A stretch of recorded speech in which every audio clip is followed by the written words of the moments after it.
Peace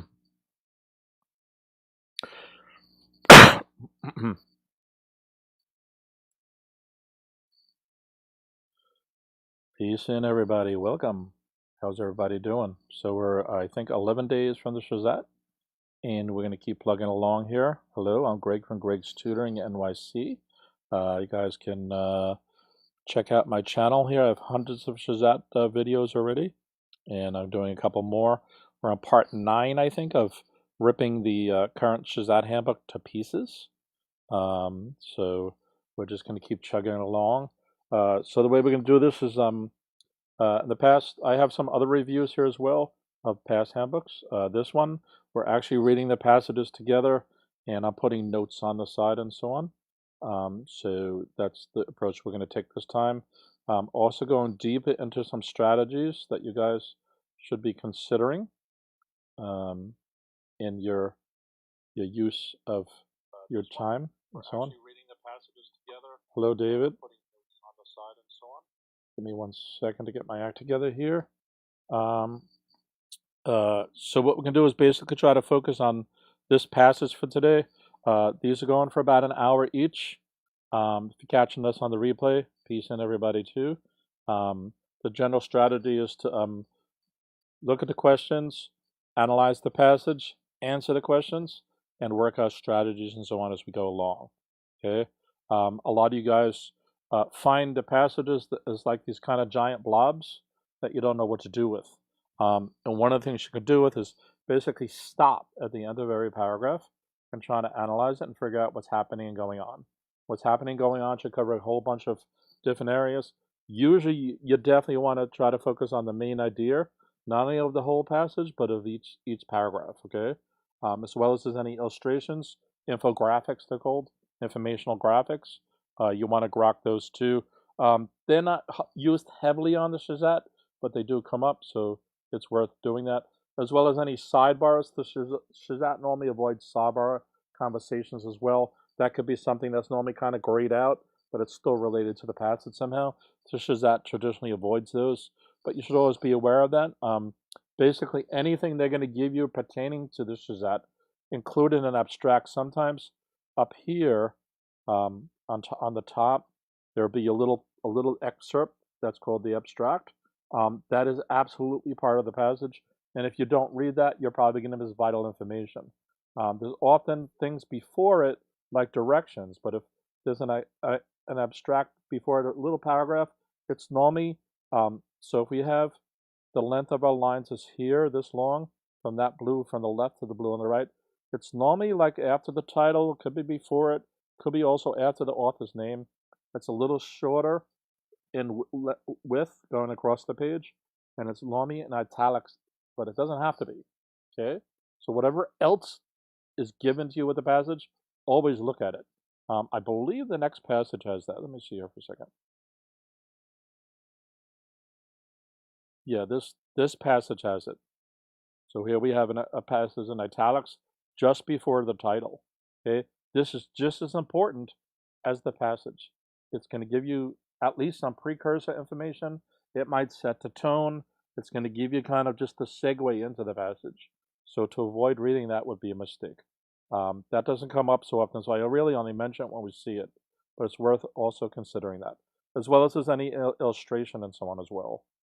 Okay, so our strategy so far has been to go to the questions, figure out what's going on there, so that we kind of have a little heads up, and we're also going to contextualize into the passage. Okay. Give me 1 second, because my computer's trying to catch up with this. I should have set this up before I started up. Where is my pen for the tablet? It's here. So what we're going to do is start looking at the questions before we read the passage.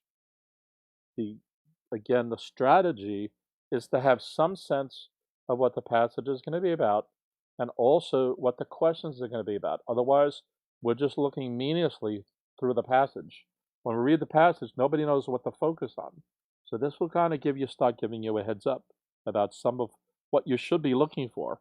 Remember, and this is an odd kind of way to say it, at the end of the day, you're not being scored on how well you read. You're being scored on how well you answered the questions. Now you could argue, well, you have to read the passage to answer the question. Yes, you do. But your reading comprehension is about the passage, the comprehension of your passage, the comprehension of the question, and the comprehension of all the choices, all right? And some combination thereof.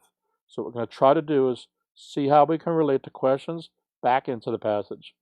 So in paragraph 2, how does the phrase, when all three things have taken trouble, affect the tone? Okay, so we're going to actually go back into the passage when all three had taken the trouble.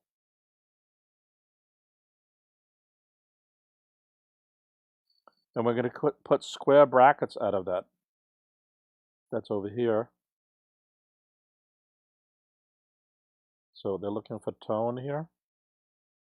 And that, I believe, was question 42. Again, this process is easy for you guys when you have an actual piece of paper. So it means when I actually when I'm reading down the paragraph, I'm going to see that context and I'm like, oh, this somehow affects the tone. Or even if it's just a general nonchalant effect on the tone, you now know that there's a question about that pertaining to the tone. So you kind of have a heads up now to start looking at that kind of a thing. All right, so that's question number 2. Plus, we have a heads up before we even read the passage that the questions are going to be involving the tone. And by the way, the things you normally have to look out for are main idea, tone, author's point of view. Okay, usually less so is the theme and the plot. This particular form, Form A, actually does a few references to these. A lot of kids don't really think about these, and they come up rarely. But if you can get 2 or 3 more questions right based on plot and theme, that might be all you need to get into a school. So you have to be careful with this. So there's the main idea, the tone, the author's point of view. Also, just the summary. You have to still follow the story, right? And some other sundry sort of things. You obviously need to do the setting, the characters, but there's usually less questions about that. They may ask you about a character, how they felt more than anything. So you still have to basically keep track of the character map. Even if you don't consciously do it, you still have to do that character mapping as part of the process of what's going on. Okay. All right. Let me just make sure we're live still. Yeah, we stand to be live. A few people are out there. Hello. I know it's a lazy Saturday, but I just got some free time, so I'm gonna pop this in here. I'm not doing the problems of the day every day anymore, but I'm gonna alternate them, and I may even pop one up right after this. Depends how my time and schedule is. All right, so that was 40, 41. 42 is, which sentence best supports that Margaret is unaccustomed to here? So because these pop around everywhere, it's hard to go in and put a context of them within the passage. So what we do want to know, though, because the question is asking us for support that she is unaccustomed to traveling to new places by train. So we're looking out for that. We could even just put a train here and a question mark, and it's kind of just jogging our brain. Oh, this is what we're looking for. Okay, we're not going to look at the choices at this point. Okay, 43 is referring to paragraph 4. So that's going to be about how it affects the tone. Okay, how does that affect the tone of only the paragraph, not of the whole passage? So she strained her eyes into the distance thing. And that was what? That was 43.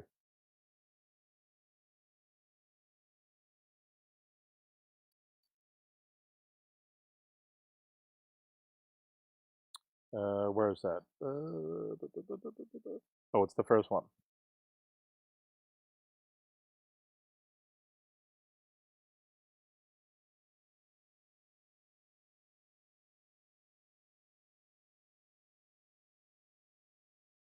They want the tone of this paragraph. How does that bracketed off thing affect the tone of this paragraph only? Okay, 44. So again, this looks like it's wasting time, but it's not. So how does her earlier interactions with these 3 guys affect the plot? So this is a general question, and when I answer the questions, I may want to answer this last because it's a general question. When it's about the overall theme, their overall plot, the overall main idea, the overall point of view. Those kind of questions I personally prefer to do last. So this is a general one, so can't really go back and contextize that. 45 is about 9. So it's a moment of here, and they're looking for imagery. Okay, imagery deals with what is appearing in your mind about the actual scene, if you will. What's happening during the scene. Okay, so that's what they want to know what's going on here. So a moment of useless screaming up to discomfort, that's paragraph 9. So 9 breaks through the two things here. So this is a kind of a weird. So we want imagery. And I forget the question. You guys would have the paper and you could fix that. I think it was Keston 45. Okay. You guys would put the right number there. The question number is not that terribly important. What's terribly important is when you read this, you're going to be perceptive of what the imagery is going on. Okay. Okay, so that's 9. And we have it bracketed up. So that was a tiny paragraph. That's only the kind of there for effect. It's probably communicating nothing else except for that imagery. And that's part of what you're asking. As you're looking at the questions, take it literally. They're asking you something specific. But also ask yourself, like, why is the test writer asking me this question in the first place? Why is it so significant that they need to ask me this? And if you even go up higher, even across all of these, all passages, you want to say, who cares? Right? Why is the passage even written? What is this supposed to be communicating with me? And I don't mean who cares when like, this is dry and boring and let me get rid of this because I hate it. That not like a flippant perspective, but it's who cares? What is the meaning of what's going on here? Why did the author write it? Right? So that deals into the main idea. The main idea is the topic plus the author's point of view. So what's the perspective here that I'm supposed to be getting on from reading this whole thing? In addition to the little, so that's a macro view. There's also the micro views, which is the exact questions. But the exact questions don't exist in isolation. They exist from you having read the passage. And always read the passage. Okay, you must understand the passage. Even if you don't understand every last detail, still get it so that you're trying to understand it. And this process where we're going to context-size is doing that. And later on, when we read the passage, we're going to put notes on the side of every paragraph. That's it's forcing you to understand it, so that you're not reading this thing like a zombie. You get to the end, you're like, what happened? Right? So if you're taking notes, you're consciously taking snapshots at every paragraph. What happened? What's the main idea? What's the summary? What's the plot? What's the theme? Who are the characters? What happened next? What are the events going on? And you're going to kind of summarize them on the side, so that when you finally get to the bottom, you have a better understanding than just reading this thing like a zombie. And when you get to the bottom, you're like, oh, I didn't realize even reading this passage, right? You want to have a conscious effort to that. And you want to do it naturally. You want to do it organically. You don't want to, if you force it, you're going to be starting to try too hard. And you're going to get distracted because you're trying too hard. You just want to let this flow and go with the groove. Get a mojo on it, right? And it's what you want, okay? So that was that question.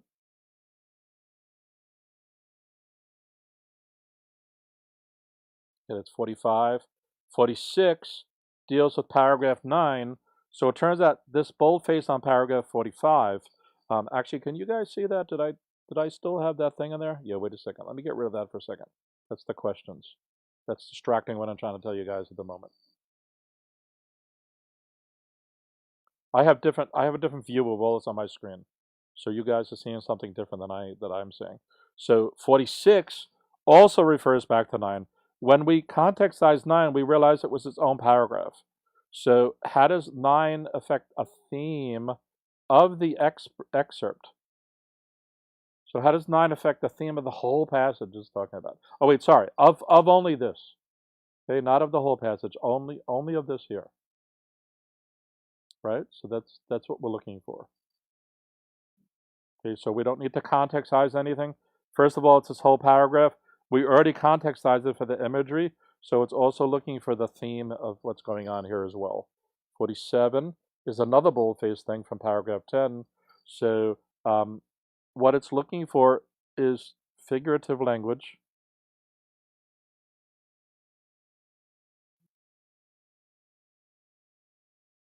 of the sentence. So what sentence? This sentence right here. Okay, so we want to try to kind of hone in on that as well. So what is the significance of the figurative language? What does it emphasize? So significance. And if you want, you could read it right here, right now, and try to find out what's the figurative language is talking about. And by the way, if you remember, before we did the poem, I said that passages have literal and figurative language. And while we did the poem, I mentioned that a few times. So I'm going to mention it again after we read the poem. That even regular passages, they drop figurative language into it. Now, this is probably a passage from 100 years ago, but it's still something that happens when we're using different things that are going on in there. Okay, so that's important to note that that's happening there. In particular, it's this right here. For somebody who's not clear really what the question's asking for. Okay, it's saying that the light was blinking now and again with a leer in its eye. So this is the light from a train that's happening in the passage, right? The train light. So that's figurative language, because we know that the light might be flashing or a tree might be getting in the way of something, but the actual train doesn't have a leer in its eye, right? Well, when we get to this question, we'll talk about that further. But so what they're asking is, what's the significance that the author did that? Why did the author put that figurative language in there? Okay, so it's from Margaret. This is 10. Margaret tonight. So we're going to try to grok. Okay, so it turns out to be the whole thing here again. So these are smaller passages, and it wants to know figurative language. So on the left I normally put what they're looking for, whether it's the tone or something. On the right is where my notes are going to be when I actually read it. Figurative lang. So what's the emphasis there? Again, you guys are going to be doing this in seconds because you're not going to be talking out loud. I believe that was question 47.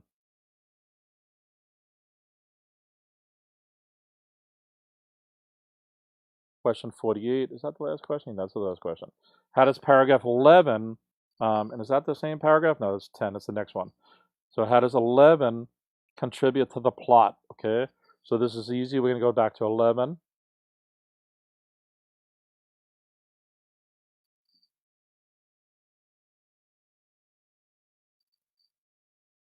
And when I context-size that, that's that whole passage, that whole paragraph there. And it's gonna be plot. Okay, these questions do not mean that 11 is the only thing affecting a plot or a main idea or a summary or a theme.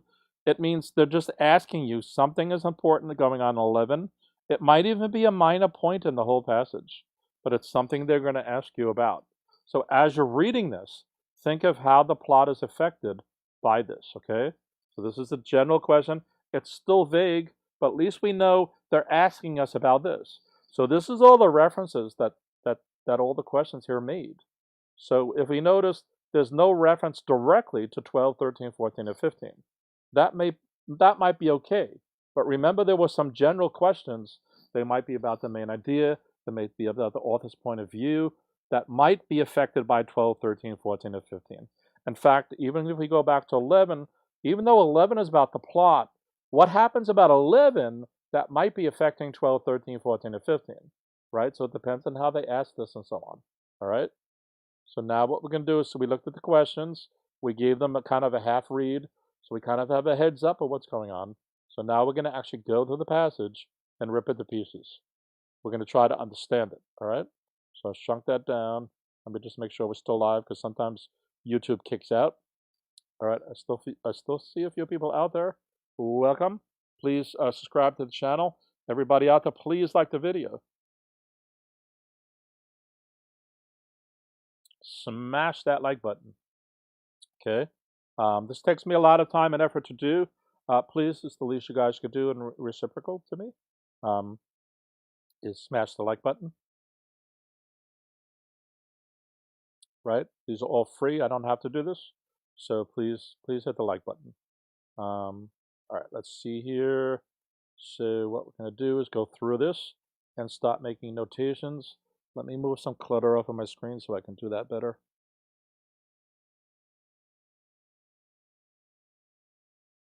Okay, so I often like to look at the title for some kind of heads up. Wait 1 second, my tablet's not catching up with me. So it's an excerpt from a larger passage. We kind of don't care about that, okay? It's a voice in the wilderness. So we almost have a heads up, especially based on looking at some of the questions. Something's happening in the wild. Maybe in a forest. That's normally the imagery that pops into my head. We're not sure. Remember the passage 2 passages ago about the 5 reasons why physical paper is better off than using like a Kindle tablet. That one was explicitly clear about what the topic was going to be. It was even about the summary, the main idea, every part of it. So these kind of a teaser information. So this is probably incomplete. Okay. So the title tells us something, but at this point it's extraordinarily vague. Okay. Grace Livingston Hill. If you want, this is of really no use to you guys, but if you look up some of Grace Livingston's other passages, or maybe read the whole story, right? Because there's an excerpt. I don't know if it's pulled from something super larger or it's just a bunch of short stories or something like that that may have themes or morals or just for enjoyment, right? You can pull up some of her other works just to read it. If they're giving this as an example, they might give you some of her other works or at least this style of passage, okay, just to kind of get a good idea about it. Okay, so let's jump into this bugger. With a lurch, the train came to a dead stop. So you need to know your vocabulary, what lurch means. It kind of came to a jolting halt, if you will, came to a dead stop, and Margaret Earl hastily gathered up her belongings. So she did something hastily, she hurried, and she got out into the night. So what's going on here? She gets off a train. Get off train. This is just one sentence. So there's really not going up much on here yet. So what's the point of that? So normally a passage starts off with an introductory sentence, and that's normally a topic sentence. This is a case where it's not a topic sentence. We don't know what the topic is yet. I can't imagine that this whole passage is just about somebody getting off a train and then that's the end of it. Okay, so this something is probably going to build up here, a little drama, right? You have to decide what the passage is about. Is it fiction, nonfiction, historical, bibliography, whatever. So this seems to be it's not a true story at the moment, and it's probably just some made-up thing. Okay. So it occurred to her who they're talking about, Margaret Earl, right? As she swung her heavy suitcase down the rather long step to the ground, and then carefully swung herself after it, that it was strange that neither the conductor, brakeman, nor porter had come to help her off the train. Okay, since this is being given to us kind of vividly, nobody had come to help her off the train. And yet, so the author's using vivid language here. The train lurched to a stop, hastily gathered up stuff, run down the aisle, got out of sight. You know, she's doing kind of huff a puffy, and then swung her suitcase, her heavy suitcase, right, down the long step, right. So there's a little drama going here. Carefully swung herself. So imagine yourself getting off. Maybe this is not the New York City subway, even though that's bad enough, but you're getting off a locomotive or something like that, right? And then there's something being questioned here. It was strange. Why is this? Why is the author telling us this? And I'm documenting these aspects because when I read a passage, this is what I'm doing. I'm not just reading the words and going, oh, that's really cute, that's lovely, and let me see what the next passage is, and oh, this is so boring, what's the point of this? I'm starting to question myself. Why is the author putting these things in here? Where is the story going? How am I going to follow this? So then when I finally get to the end, I have an understanding of it because I forced myself to interact with it, right? Not only am I circling stuff, I'm underlining stuff, I'm putting notes, right? I have all this bi-directional feedback going. So I'm becoming one with the passage. I'm interacting with it, Even if it's boring, even if it's silly, even if it's ridiculous, I'm still making that effort to interact with it. And if you practice this, you just get used to doing this. So you're always questioning it. Even if you don't actually write the notes on the sides and do all this other stuff. As you're reading, start just question yourself. Why is this happening? Why didn't this happen? Why is the author using this certain vocabulary? Why is the author being dramatic? All these kind of stuff like that. This is what should be running through your heads. Okay? So let's continue on. When all three had taken the trouble to tell her, and that's what we bold-faced, and this is dealing with the tone, right? So not only is the dramatic stuff going on here, something the test writer is pointing out, why had all three taken the trouble to tell her that when the next station was, but it seems like she's at the next station, and they're not there to help her, okay? But she could hear voices up ahead. Perhaps something was the matter with the engine that detained them, and they had forgotten her at the moment. So the train stops.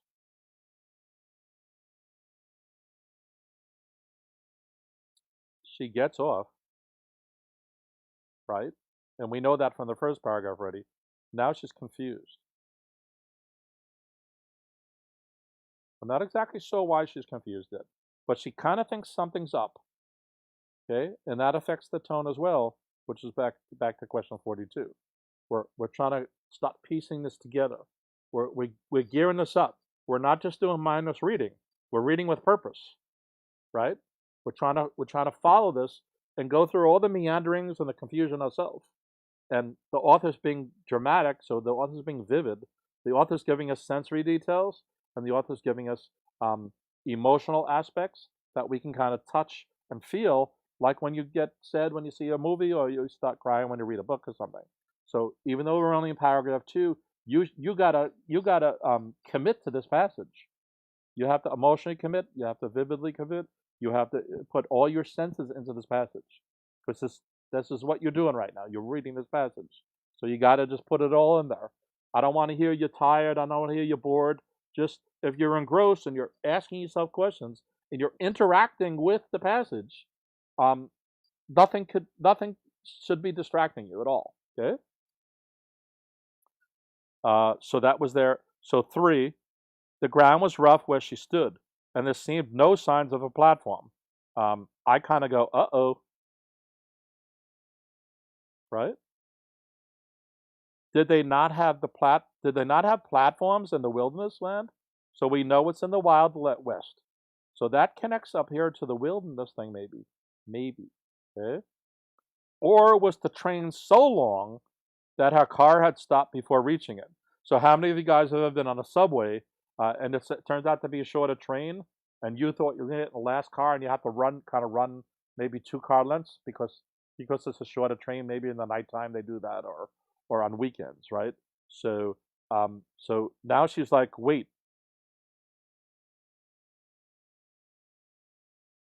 stop or no stop?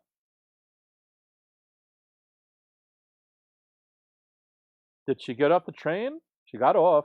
Is this a stop or a no stop? Wait, well, maybe that's why they didn't tell her to get off, even though they were so helpful and when she got on. Maybe because it's not a stop.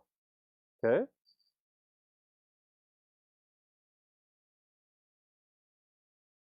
So the next thing here is question 43, and 43 is going to also ask us about the tone.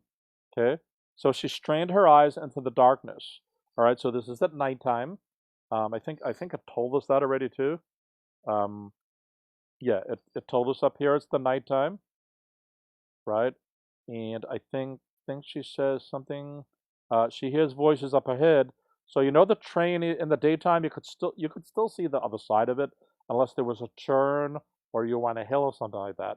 But most likely the train wasn't stopping in that scenario. We don't know. But anyway, she strained her eyes into the darkness and tried to make out things from the 2 or 3 specks of light that danced like fireflies in the distance. Look at that.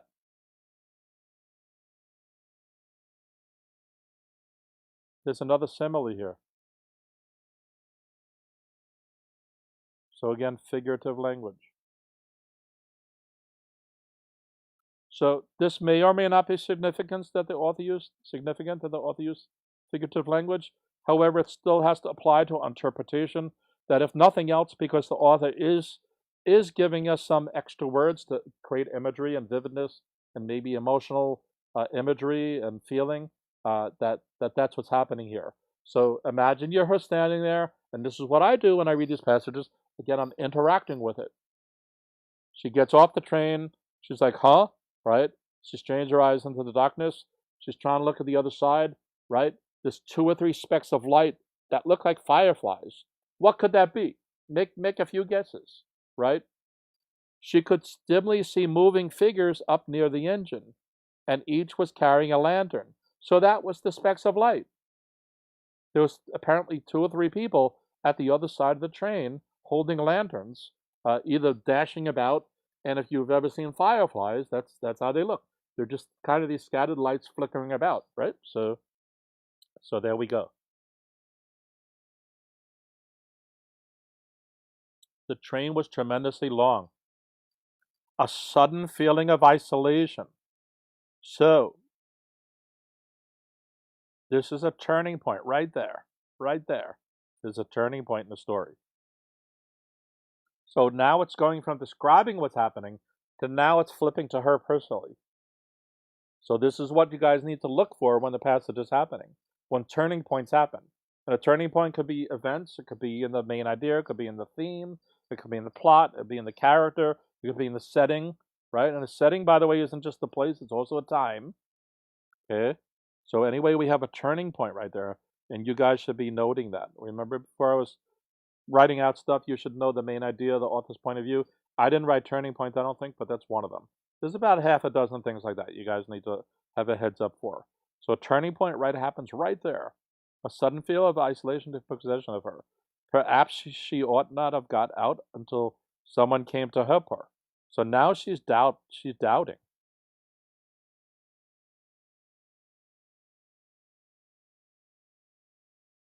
There's doubt going on in this paragraph. Perhaps the train had not pulled into the station. There's more oh, right? And again, I would actually write these things in your passage. It's what you're thinking. You're committing it, right? You're not reading the passage to memorize it. And in 10 minutes, when you're done with this passage, you probably will never, ever think of it again, need to know about it again, want to know about it again. So you want to put it into your short-term memory so that once it's over, you can reset your brain and go on to the next question, the next passage, the next math section, whatever the case may be, right? So that's all you're doing here. You're not memorizing this like your math formulas that you're committing to memory and you're gonna know in 20 years. Some of you do have photographic memories and have good memories, and you might, if I was to ask you this in 10 years, you might remember it. But this is not something you're trying to do here, right? And remember, if I gave you my phone number right now, most of you could not repeat it to me in 5 minutes. That's the level you want to get here at that. If I gave you my phone number and said, call me right now, some of you could actually dial it in and get me if you did it in 30 seconds, right? That's the level of memorization that you want at this. You want to commit it to memory, your short-term memory only though, okay? Yet if the train started before she found a conductor, she might be carried on somewhere and he justly blame her for a fool. So what's talking about there? What is she saying there? So what's happening there is she's stuck in a yin-yang situation. If she stands there, she believes she's not where she needs to be. But they told her to get off the train when it stopped. Okay? And if she gets back on the train and it continues on, and this was the stop, then she's going to look like a jerk. Okay? So that's really what's going on there. So she's still confused. That's kind of a running theme here. She doesn't know what to do, so I'm just going to put like a tilde, 2 tildes, like, what's going on here? She's confused. And remember your notes along the side here? They should not be sentences. They should just be phrases or words, and they can be symbols like this here, okay? All right, so we're going to go on to the next paragraph. There did not seem to be any building on either side of the track. On that side of the track. So if you imagine she's on the train, she got off here, right? She's there. So she's talking about now on this side of the train. Is there a station over there? It's just that she can't see it. Remember, she said here in the Wild West, did they not have platforms? So this is still emphasizing what was mentioned up here. Okay. And again, you need to connect all the dots as you're reading this. Again, ask yourself the questions and start piecing it together, right? What we're doing on the side here, there's something called the passage map. I don't know if I formally spoke about it with you guys, but passage map. Okay. The passage map is basically a summary of what's happening per paragraph. So if I asked you to say do a book report in passage map style, you would basically summarize kind of what's going on in every paragraph, and that's the end of it. So what we're trying to do is create an executive summary over here. An executive summary is basically to take something, grok out the super abstract points, and make kind of a high-level list of bullet items about what's happening, right? And it could be the theme, it could be the main idea intertwined with that too, right? But those in and of themselves is not talking about the whole thing. So what we're trying to do is, we got this giant problem, it's called the passage. We're ripping it to pieces, and that's the way you solve problems sometimes. You divide and conquer. Our approach was to start at the top of the passage and go through, right? There's no point starting with the middle paragraph. So we're going to start from the top, read it to the bottom. That's our strategy, okay? So what we're creating is bullet items for our passage map. The passage map is if you follow it and you were to take your passage map and basically call up somebody on the phone and start talking about it without looking at the text anymore, you would start piecing together the story and the main idea and stuff like that. And probably the author's point of view, also start mentioning the tone. That's what we're doing on the side, because that's what all the questions are about, okay? So paragraph 5, did not seem to be any building on that side of the track, okay? It was probably on the other, but she was standing too near the cars to see over. So she can't see on the other side, okay? She tried to move back to look, so she's kind of moving back. Maybe she can see between the cars, okay? I don't know why she doesn't try to look under them, but in any event, she didn't do that. But the ground sloped and she fell down in the cinders. So this little one over here means to come down here at the bottom of the page, and it gives you a definition. The track bed made from the residue of burnt coal. So think about this a little, and this goes further than the vocabulary item itself. In any event, first of all, she bruises her knee and cuts the wrist, so she falls. She tries to look on the other side and she falls, so now she's injured.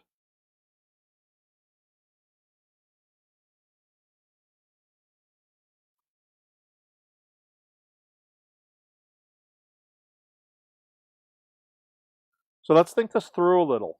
How much cinder, how much burnt coal do you think is along the sides of a train track? Right? We're not talking about the subway. We're not talking about an electrical engine or whatever. An engine that's using coal. How much burnt cinder do you think would be along the sides of it? I'm guessing not too much. Okay? I would imagine it's only in a few places, like maybe at the station, because it's residing there, and wind or something might blow it off. Also, when it stops, that jolt might knock some ashes down on the ground or whatever. So that means it's going to be in a few places at a station, when the train's turning, perhaps, or when it needs to slow down, or maybe for why the train stopped where she is. In fact, maybe she stopped where they're getting coal, okay? So is that what's going on here? Did it stop for coal? Is this a little depot? Is it a coal depot? I don't know. But that might be a legit reason why the train stopped between stations. And so far, we don't know if she's at a station. But if that's the case, then that might be what happened. So in a sudden panic, so we're conspiring with this. And if you notice, we went from the turning point right here, and there was some gobbledygook, and it returns back to the turning point here. So the question is the stuff from here to here important or not? It probably is. It's part of the story. If nothing else, though, it's filler, and it might give us more of the tone, might give us a better feel for the tone, what's going on, right? So again, there may be no question about that areas, but it's still giving us a feel and a better understanding of the whole passage as a whole, okay? Okay, so again, she's starting to freak out again. So again, she got off. She's kind of not knowing what's going on. She doesn't know why they didn't tell her. She's seeing stuff happening like them at the front of the train. She tries to figure out, okay, I must be, she's still thinking I must be at a station. She tries to look for the station. She falls. Now she's starting to freak out a little. She's in panic, okay? And panic is an operative word here. This may or may not be important. Panic. And what did they use here? Isolation. So we may have questions about these two words later. Panic and isolation. And again, this is what you should be doing as you're reading the passage. You're so engrossed in it that you're asking yourself your own questions about it. In the hope that when you get to the questions, they either ask you what you asked yourself, or your questions gave you such a better understanding of the passage that now you kind of have a good heads up. Okay? She would get back into the train no matter what the consequences. Okay, so now she kind of just decided that she's gonna get back on the train. They had no right to put her out there, away from the station, away off of the station. Okay, at night in a strange country. Strange country. So she's wait, huh? That's kind of odd. Is she even a U.S. citizen then?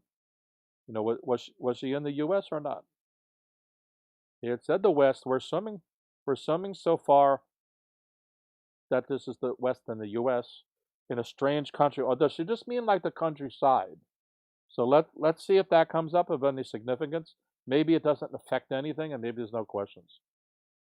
If the train started before she could find the conductor, she would tell him that he must back it up again and let her off. So now she's getting a little defiant, but she's still thinking it through. She's trying to figure out a plan B here now. Like she knows she's stuck, and she's trying to figure out how to address it. She also seems to be trying to reason out whether it was her fault or not. And I'll just put full Q because she also seems to be questioning, was it the conductor's fault or the other two guys who gave her help earlier? So this is part of what we're trying to figure out. He certainly could not expect her to get out like this. Okay, so she's still uh-ohing. Like she knows she shouldn't be there. Okay. So as we said over here, she would get back onto the train. So she's starting to make that effort. So back on train.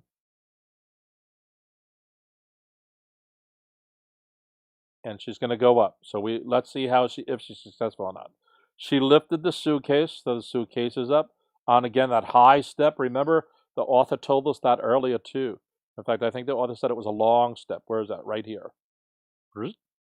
So again, it's this vivid language the author's giving us. It was a long step. Now it's a high step. That was even further from the ground than it had been when she was down, because when she originally fell, she loosened some of the earth. So she's even further away from the step because when she kicked the gravel or whatever out of the way. Then reaching onto the rail of the step, she tries to pull herself up. So she throws the bag up. She's going up herself, but as she did so, the engine snorts. So it's or whatever the hell, right? As if the whole train, as if it were a league against her, it lurched forward again. So crazily, shaking her off. So she starts to get up. It gives this huge horn blow, and then it gives another jolt, and she flies off again. So she slipped to her knees again. The suitcase fell, and there's a whole bunch of stuff, making sure we know it fell off, descended upon her. So the suitcase, and it was a big suitcase again, remember, if you go back from the earlier vivid language, it fell on her, and together they slid and rolled down the short bank. A bank is a little kind of indentation. The train track was probably a little slightly elevated on the bank, okay, and then there's kind of things on the side. Sometimes it's dug out that way, sometimes it's natural. While the train ran giddily. So the train is almost scorning her a bit. Train is kind of like, bye-bye. So she gets back on the train. No train. Train gone. So this ain't looking good. Okay. 8. The horror. So we had what was the language again? We had panic before. We had isolation over here. So now the author tells us about horror. So every time the author describes her, or where's that? Describes aspects of her, the author's throwing these in there. They're almost not noticeable, but they're absolutely there. Okay? So these might be significant. If nothing else, they're setting up the part of the tone here of being deserted helped the girl to rise in spite of the bruises of shock. She lifted imploring hands to the unresponsive cars as they hurried by her. 1, 2, 3, with bright windows, each showing a passenger comfortable and safe inside, unconscious of her need. So the unconscious is at 2 levels. First of all, nobody knows she's out there. Second of all, since this is the nighttime, they might be asleep. Okay? So just imagine the vivid, like, stop, stop, stop, that kind of a thing, right? Yo, yo, imploring hands to the, please, that kind of a thing, right? So,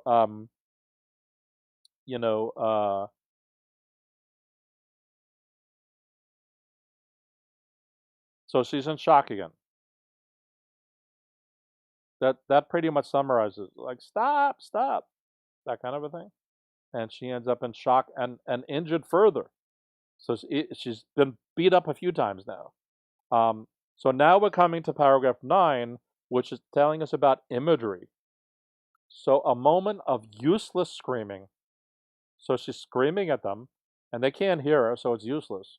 Running, trying to attract someone's attention, a sickening sense of terror. So again, more vivid.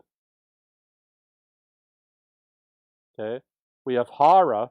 Now we're moving into terror. So the words describing her start getting deeper and deeper and almost more super dramatic, right? We went from isolation to panic to horror to terror now, as well as the useless part, and sickening too, and failure. What was the failure there? What is that talking about? What's the significance of this? Why is there a failure going on? Anybody out there know? Anybody out there know? Okay, there's a bunch of out there watching again. Please like and subscribe again. Anybody know why there's a failure? Why is the author talking about a failure? Anybody? Anybody? Okay. The failure is, was it her fault?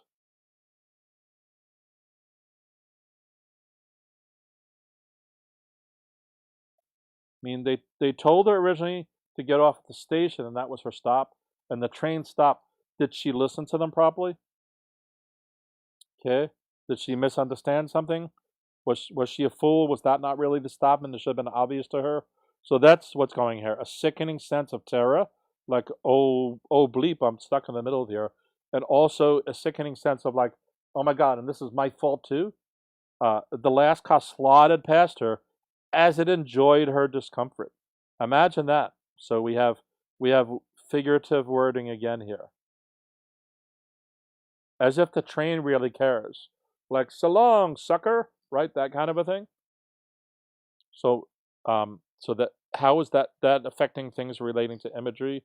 And this is probably also indirectly related to the tone, obviously. So 10, Margaret stood dazed, reaching out helpless hands. And then she just, like, she flopped her hands down, like, uh-oh, that's the end of that. Dropped her hands to her side and gazed after the fast retreating train. The lights on the last car swinging tauntily. So again, we have more figurative language here. They were not really taunting. And then blinking now and then with the leer of its eyes. So we're going to be asked about this in question 47 or whatever, relating to the plot.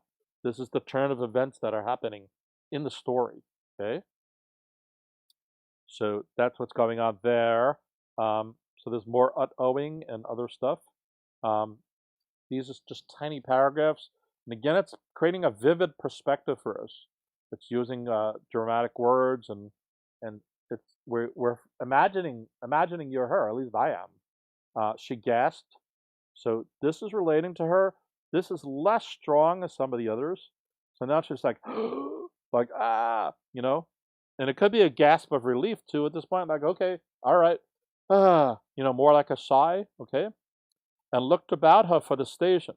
So now that the train is gone, she still has the idea that there was still a station. She's still at the station. But a short moment before it had gotten so real to her mind, and low on this side on that, there was none. So no station. All right. The night was wide, like a great floor shut into here.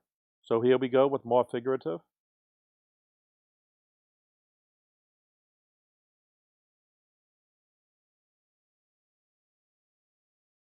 There's lots of figurative language here, giving us the imagery again and the tone as well again.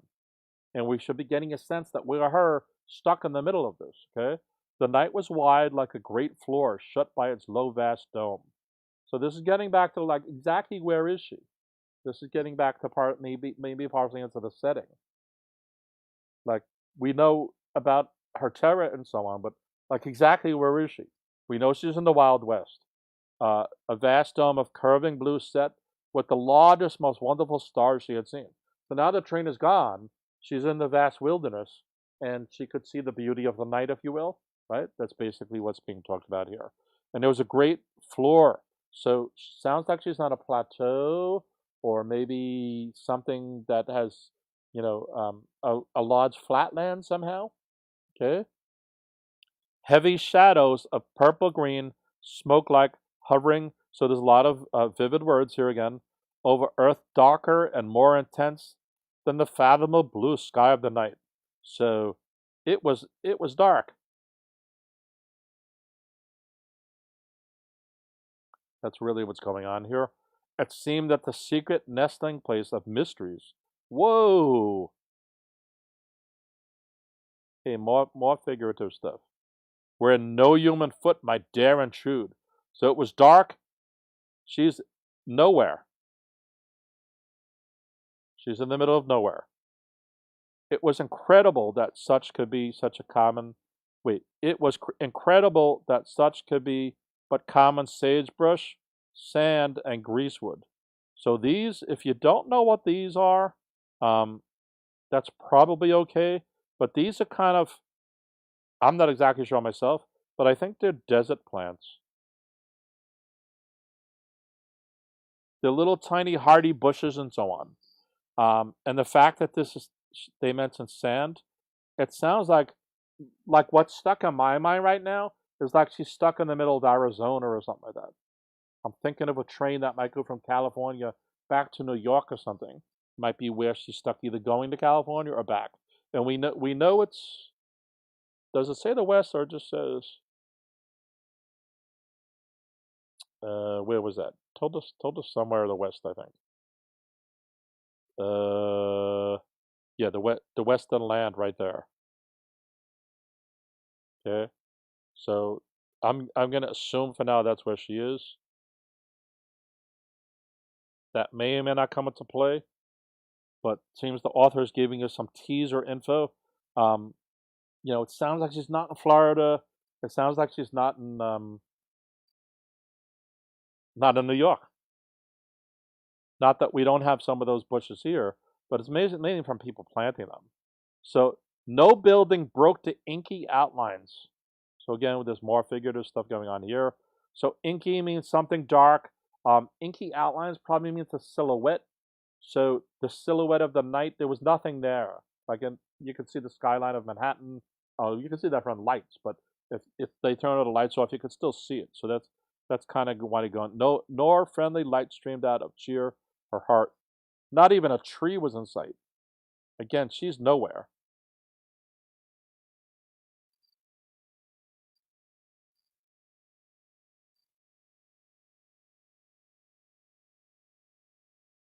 She's in the middle of nowhere.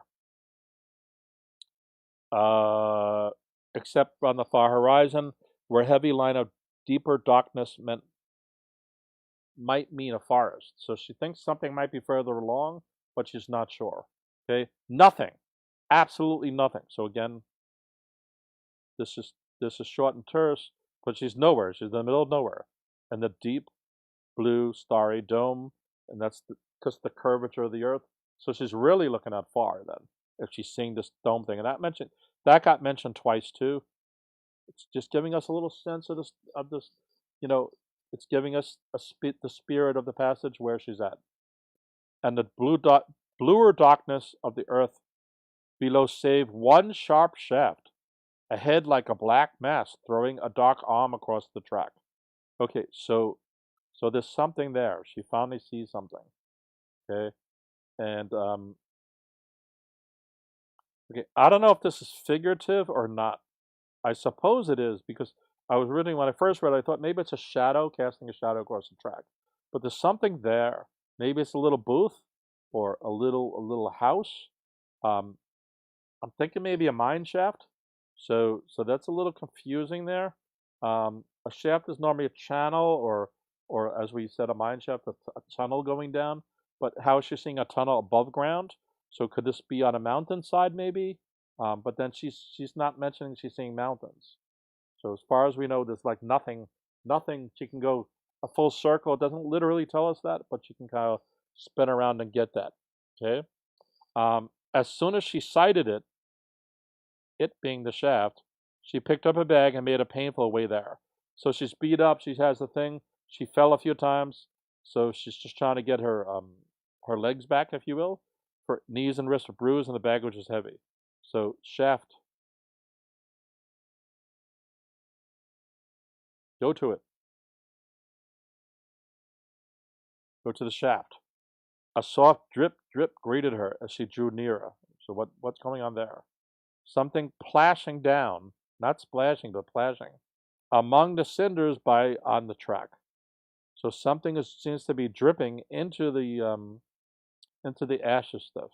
Then she saw the tall column with its arms outstretched, and looming darker among the sage bushes, the outline of a water tank. Ah, she finally sees something. So it was that dark that she couldn't get to see it until now. Plus, she was probably all, excited or whatever. So once she calmed herself down, even though it's still talking about her being in terror and all this other stuff, she seems to be kind of getting a grip on things and just trying to start to focus now. It was so she recognized the engine's dripping tank, okay, and knew that she had mistaken a pause to water the engine. So this is why it stopped. They were putting water. Remember, these are probably steam engines. So they stopped to put water into the train, and that's why it was. And this is not the stop at all.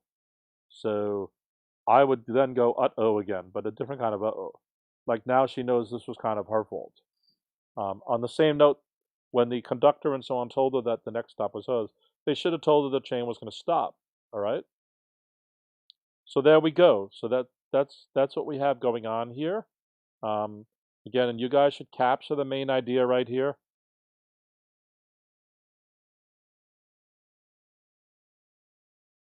Okay. Normally there's going to be a question about the main idea. So, and you should write it here. Write it as short as possible right there. Okay. And now we're going to proceed through this. Unlike some of the other passages, I don't find any kind of question here that was so compelling that I want to delay this. This seems to be an obvious passage. Maybe it's not, though. That could be kind of chicanery on the author's part or whatever. And we ripped this apart. And again, I took the slow version. I explained all this. All this is going on in your head, and you're doing this in 5 minutes. And then you're going to spend about a minute per question. All right? So 41. My throat's going on. Give me 1 second.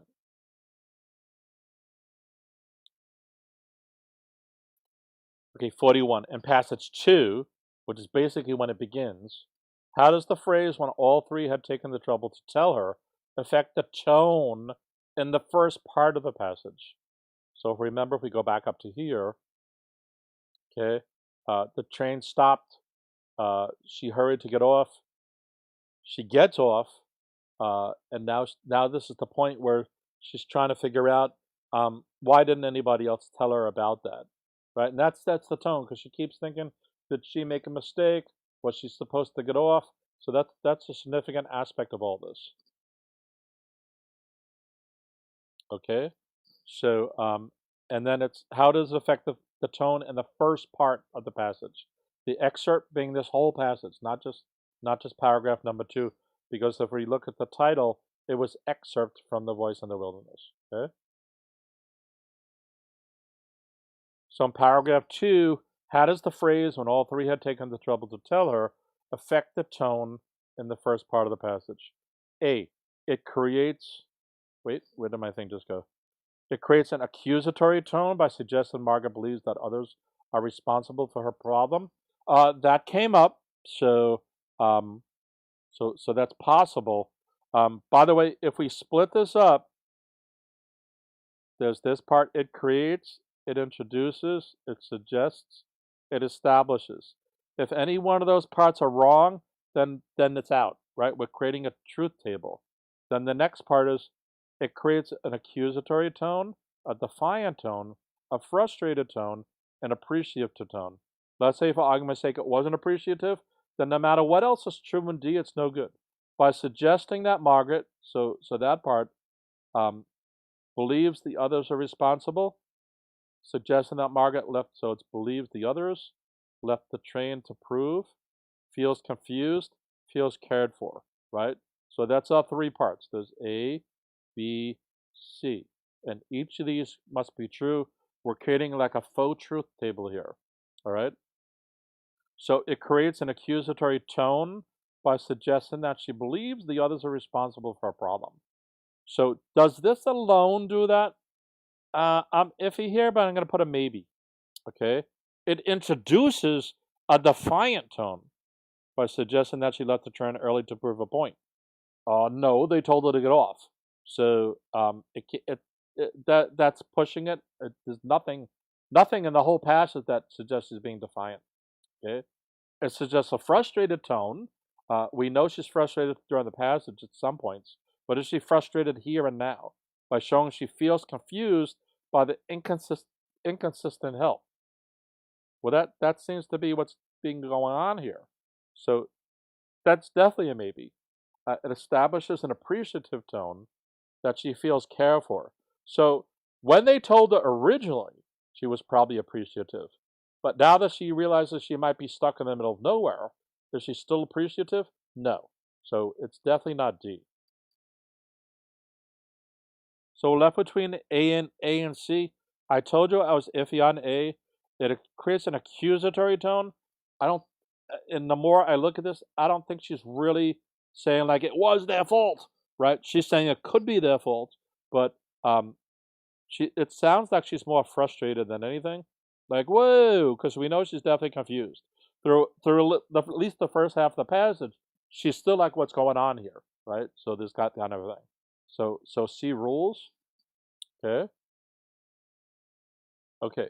The next, which sentence from the excerpt best supports the idea that she's unaccustomed to traveling to new places by train? And remember, as much as possible, you should try to kind of point these out. The fact that she rushed off the train may indicate that she never took a train before. It could also just be she's unfamiliar with, if it was at Arizona, it might be that she's just unfamiliar with it. I mean, I've ridden the New York subway hundreds of times, and there's times where I had to scatter off the train just because I was falling asleep or I wasn't paying attention or whatever the case may be. So we need to give this a little deeper kind of a deeper look-see, if you will. Okay, which excerpt that she's unaccustomed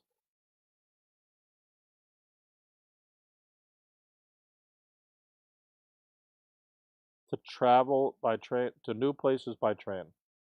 So there's a couple parts there. It could be that the new, or it could be about the train.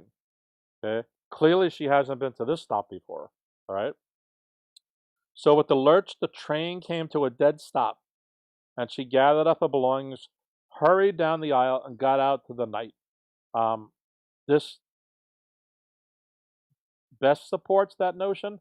It could support it, but I think it's weak. So I'm actually going to put two things here and put a maybe. Because so far it's the only choice we have. But I'll be honest with you, given my familiarity with tests and so on, it just doesn't look like it would be it. Yeah, she hurried down and so on and got out into the night and so on, but is that really supporting that she's unaccustomed to traveling? That she got off a train quickly? I don't think so. Okay. F. Perhaps something was the matter with the engine that detained them, and they had forgotten her for the moment. This is really pushing it, so I'm going to give this like 4 of these things. So for that reason, I'm going to cross that F. But I still have these there in case I need to come back to it. But I already have E, and E is definitely stronger than F. So I'm working with the E so far. They did not have platforms in the Wild Westland. Wait, did they not have platforms? Or was the train so long that our car had stopped? So this indicates that she doesn't know what's going on. Certainly new places. So in the West, do they have them? Okay. Or was the train so long, which meant she was unaccustomed to travel by train, period. So G is a good maybe completely. And then H, she could dimly see moving figures away from near the engine, and one was evidently carried in lantern. That's just neither here nor there. She's outside at this point. That has nothing to do with that. She may not have known what was going on up front because maybe the train had an accident or something or whatever. So it's definitely not H. So if we just look at E again, because I had the double on it. With the lurch of the train came to a dead stop, she hastily gathered her stuff up. So this does imply she dashed off, but G is just like she's asking questions now, like, wait, where am I? What's happening? So for that reason, it's really G. Okay. Okay, 43. So 43 gives us the boldface thing. Often on those, we should refer back to the passages if we need to, but a lot of cases you can answer that flat up, especially when you give the passage the analysis that I gave it. Okay. So 43, she strained her eyes into the darkness and tried to make out things from the 2 or 3 specks of light that danced around like fireflies in the distance. The simile used in the sentence affects the tone of the paragraph by emphasizing. So ideas I'm thinking about is like it's so dark, she's in the middle of nowhere. Um, it's setting the tone for that kind of a thing. So why is the author talking about specks? Again, because I think it's that dark, and it's really emphasizing she's in the middle of nowhere, maybe. Okay, those kind of notions. So the simile affects the tone by emphasizing of this paragraph by emphasizing a feeling of comfort. So what I'm going to do is actually going to go back to paragraph 4 because it's talking about the tone of the whole paragraph. It's not just talking about how this affects everything. So what else is happening in 4? Yeah, there's other things going on there. So she could dimly see the figures. One was tremendously long. She got out until someone came to help her. Perhaps the chain had not pulled out yet. Yada yada yada. So it probably lends to her confusion as well. Okay.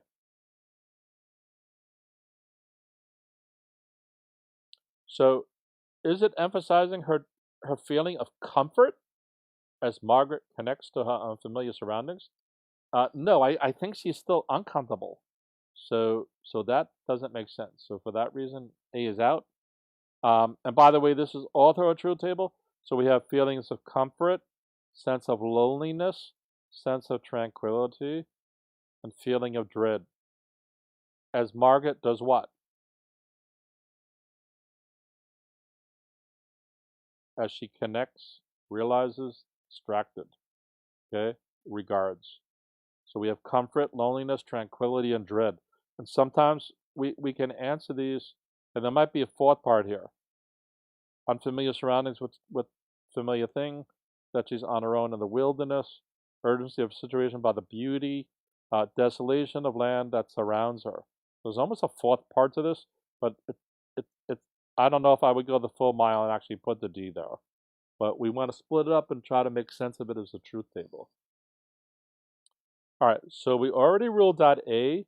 Okay, B gives us a sense of loneliness as Margaret realizes that she is on her own in the wilderness. So we kind of have that. She's looking to the front still, and that was part of the rest of that passage, that she's just confused and trying to figure this out. So B is definitely a maybe. A sense of tranquility as Margaret is distracted from the urgency of the situation by the beauty of the night. Okay, even though it's mentioning kind of nice scenery, kind of imagery and stuff, um, it's still talking about her being in panic and terror and all sorts of stuff, including after this paragraph. So I don't think that's there. In fact, wasn't this one of the words I circled, that she was felt isolated? So that emphasizes B again, and feeling of dread. So we talked about panic and terror, as Margaret regards the desolation of the land that surrounds her. Okay, she hasn't quite done D yet. Okay, D happens as the story kind of evolves further. So I don't buy D completely. All right.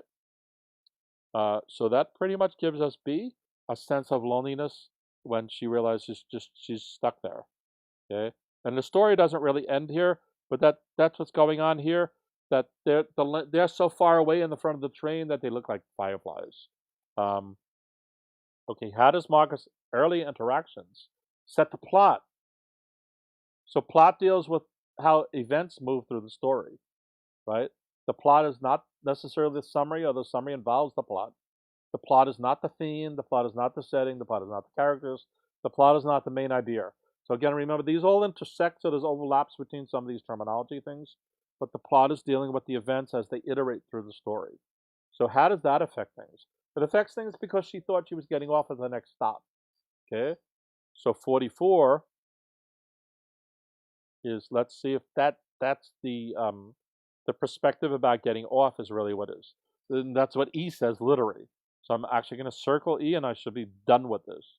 Okay, they cause her to think she knows what to do when she goes to the train. No, they compel her. So we don't want to do this too fast because you may have misunderstood the question. So we just want to make sure we're answering the right thing. They compel, and by the way, if we go through this again and break this, they compel a lead, get off the train, think she knows, wonder, and believe. And then there's the next part here. Okay, so we have a truth table like that again in 3 parts. They cause Margaret to think that she knows what to do when she goes off the train. We know she doesn't know what to do. They compel Margaret to wonder whether the train has pulled all the way into the station. So the three, she does wonder that. This is true. She does wonder that. But did they compel her to think that? No, they didn't necessarily. They only compelled to the extent that they told her the next stop. So that's not really that. They lead her to believe that train stations and rural areas lack questions. She did question that, but did they lead her to believe that? Again, only by telling you to get off. So H is weak, and E is so spot on, man, right? E rules, right? Okay, 45. Whoops, where we go? So 45 again is the boldface stuff. So let's see how that can help us.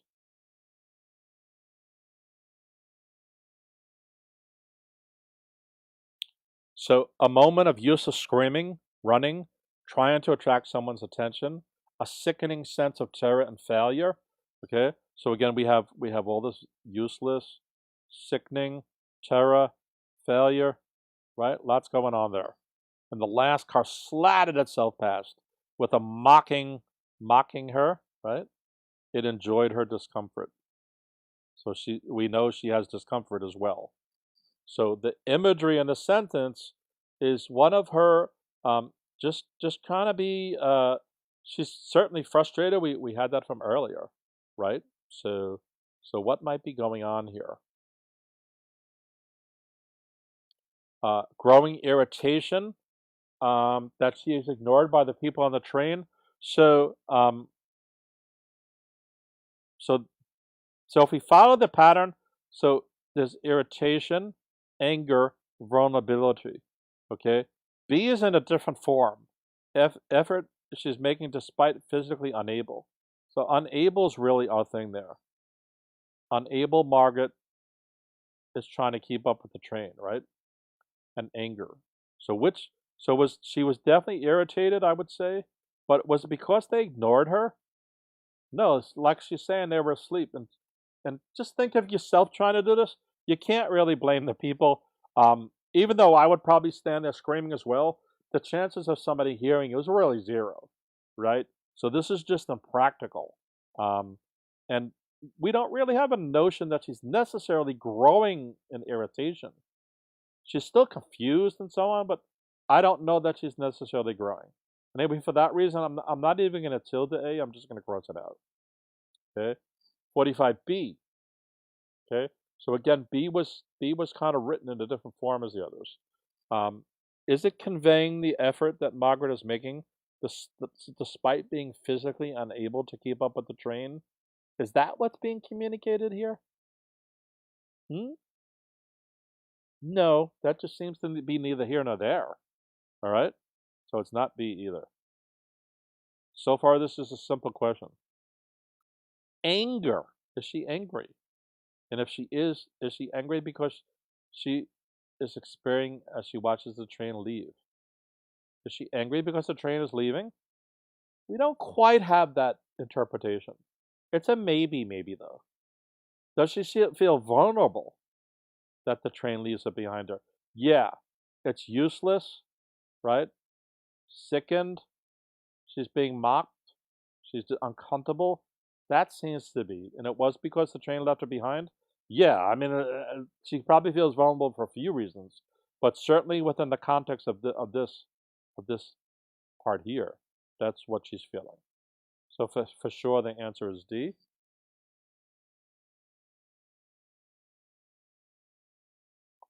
Okay, 46. So if you remember, paragraph 9 was this whole thing right here. So let's see if we can get 46 done without needing to scroll anywhere.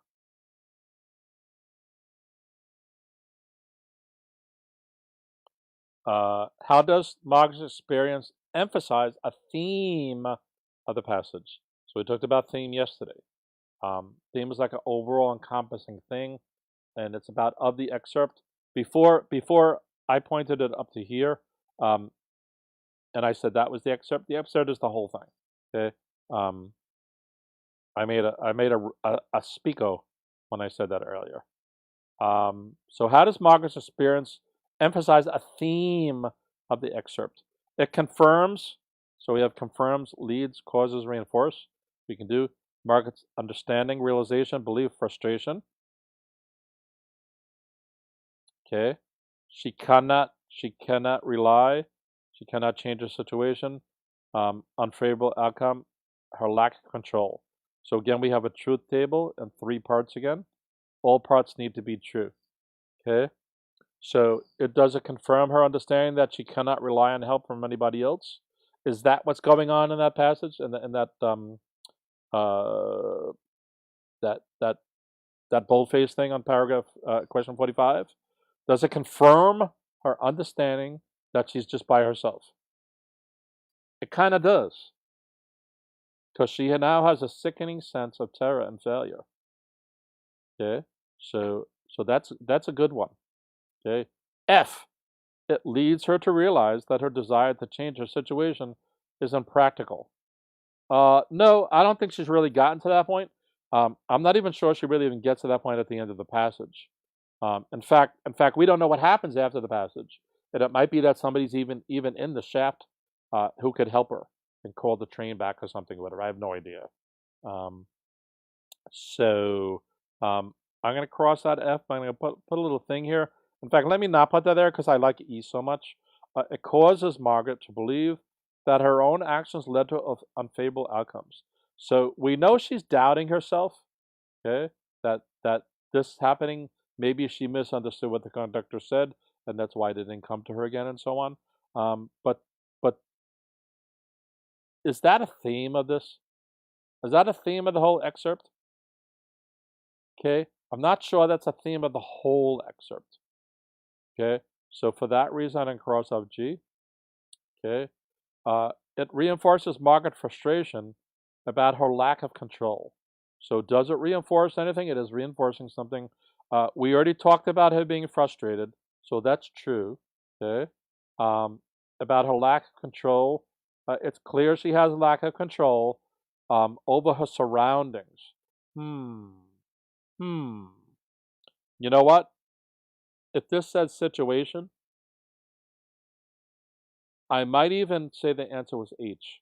But since it says surroundings, I'm not quite sure if in my truth table kind of thing here that works. So I'm going to put a maybe here. So we have E versus F. Let's go back to E. It confirms her understanding that she cannot rely on help from anybody else. So that's what's going on here. Is that what's happening? Her discomfort, her sickening feeling, even though she's intolerant failure, right? Is that what's happening there? Is it emphasizing that as an overall thing here?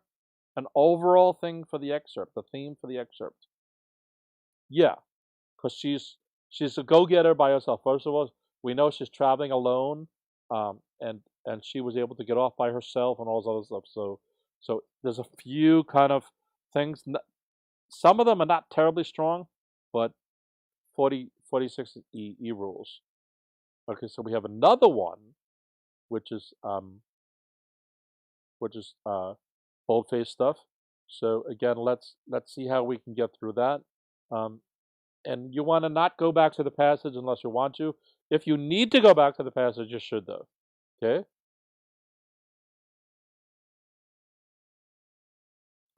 Wait, what's going on here? My tab's messed up. So 47. Margaret stood dazed, reaching out helping hands. Stop, stop. Then she's like, that's the end of that. She flaps her hands down, gazed at the fast retreating train, the lights on the last car swinging tauntily, right? The caboose is kind of, and they're blinking now with a leer in its eyes. It's almost scorning her and mocking her back, and it's vanishing out of her sight, right? So how does the figurative language, what does the figurative language in the sentence emphasize? So let's try to do our interpretation of what that blinking thing is about, of the train light and the leering at her. Okay. My throat's gone, so hopefully there's not too many more questions here. How many more questions? Okay, we have two more.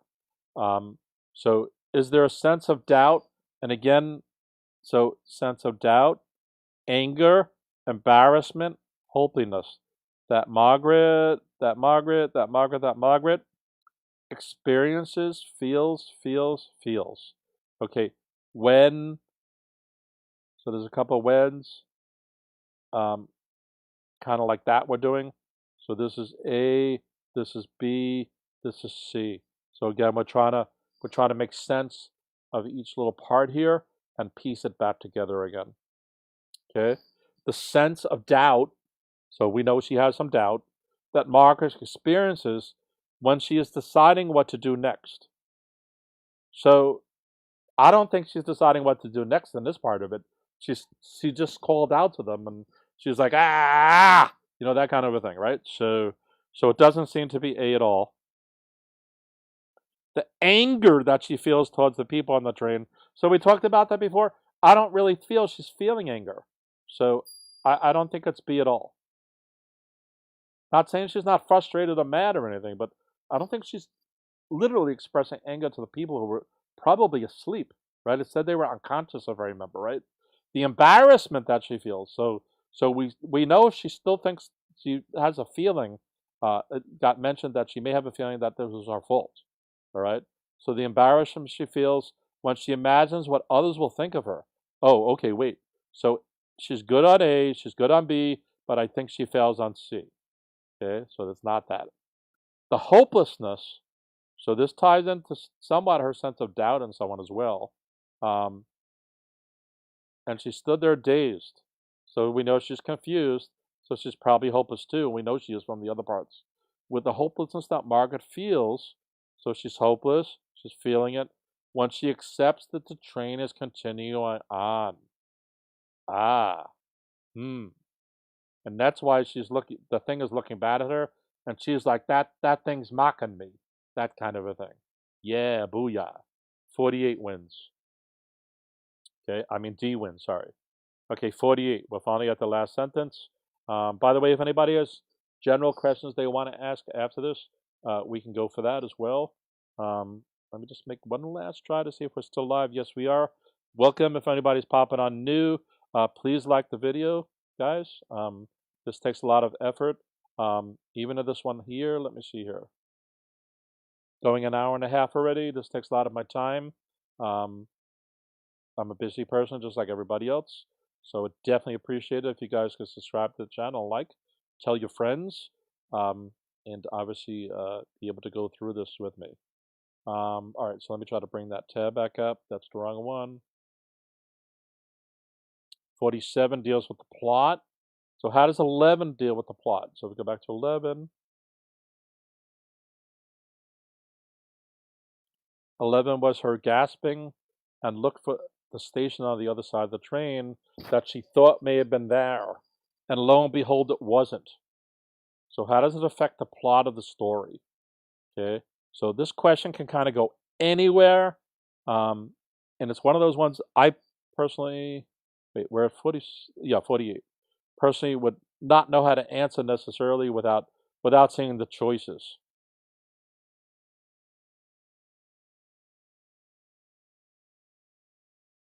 Where are we? We're in 48. Give me 1 second.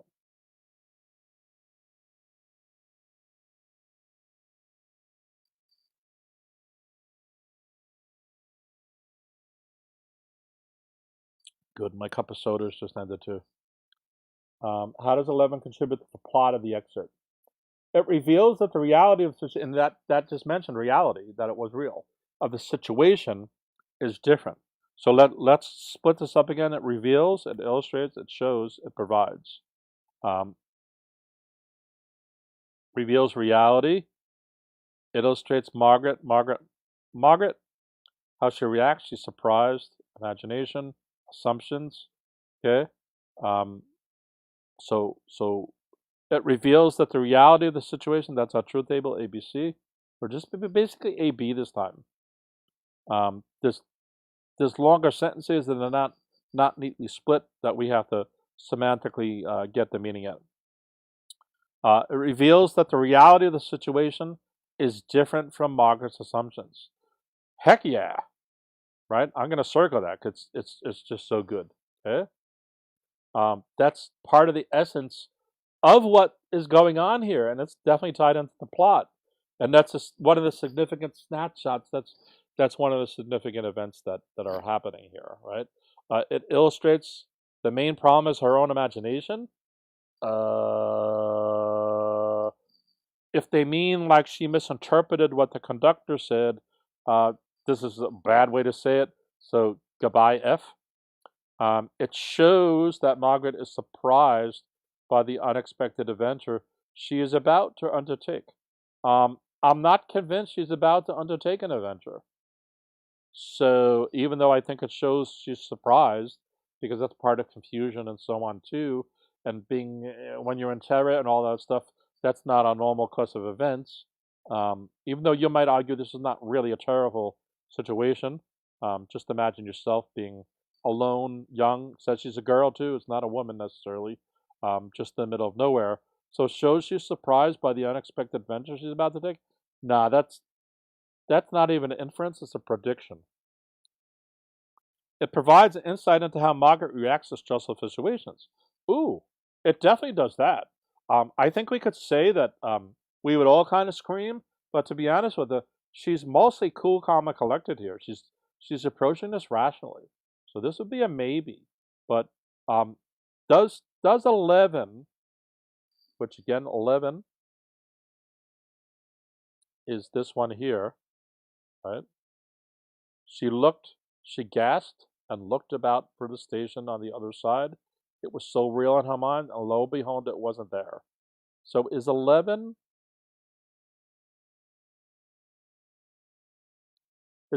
providing insight into how she reacts?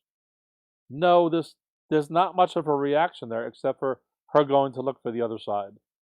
So there's not really a reaction there, okay?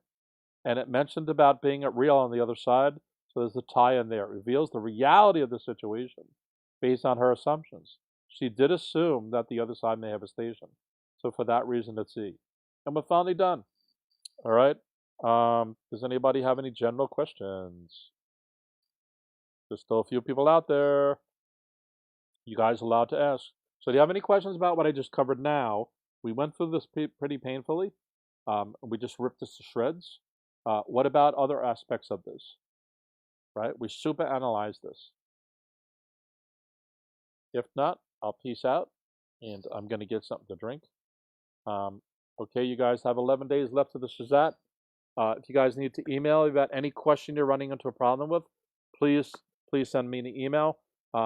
If anybody needs tutoring help, there's still time to do it. Even if your score is not up to par, my forte is being able to crawl into students' heads and really find their strengths and weaknesses and find out how to tap into them and communicate to them some of the issues. And if you notice, I'm more about talking through the concepts and the topics rather than looking at the questions.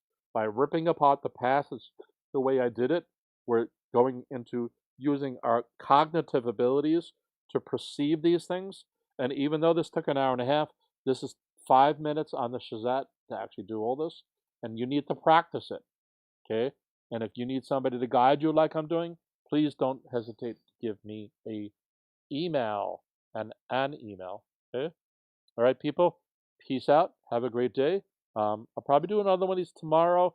My schedule's kind of crowded, so maybe I'll just do a problem of the day instead. Let's see how it works out, guys. Peace.